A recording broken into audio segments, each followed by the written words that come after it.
Si tu as des symptômes physiques chroniques, un trouble anxieux ou dépressif, écoute ça.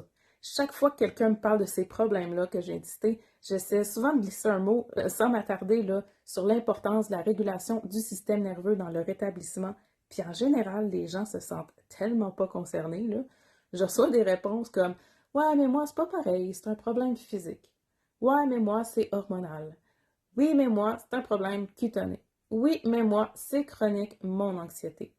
Oui, mais moi, ma dépression, c'est un dérèglement de mes neurotransmetteurs. Ce qui a été démenti depuis 2022 d'ailleurs. Mais bon, tu sais, c'est comme si le système nerveux, il n'y avait aucun lien avec tout ça.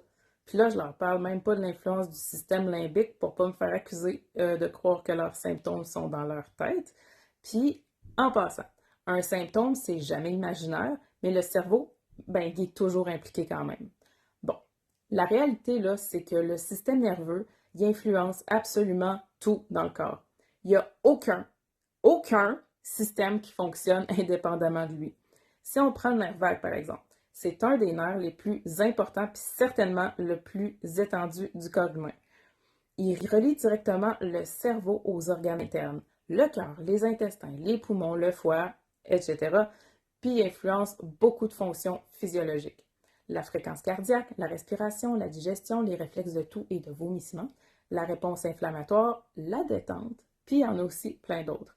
Puis ça, c'est juste le nerf vague, là. Puis il y a aussi tes hormones puis tes neurotransmetteurs aussi qui sont influencés par le système nerveux. Le cortisol, la dopamine, l'ocytocine, l'adrénaline, qui ont clairement un effet à la fois sur le corps et sur la physiologie. Même ton système immunitaire est impacté. Un stress prolongé, ça affaiblit tes défenses naturelles en augmentant l'inflammation. Mais l'inverse est aussi vrai, là. Des pratiques comme le soupir physiologique, la cohérence cardiaque ou la stimulation du nerf vague peuvent renforcer ton immunité, mais aussi t'apporter une meilleure régulation de tes émotions. Puis ça, c'est le nouveau paradigme de la santé. À la place de combattre des symptômes, on vise à favoriser la santé. Un système nerveux régulé fait exactement ce qu'il est censé faire, ramener le corps vers l'équilibre de tous ses systèmes. Ça, on appelle ça l'homéostasie. Il est fait pour ça, mais des fois, il a besoin d'un coup de main de ta part quand il est coincé en mode survie. D'ailleurs, quand ton système nerveux est en équilibre, même les fractures et les coupures guérissent même plus vite. C'est fou, hein?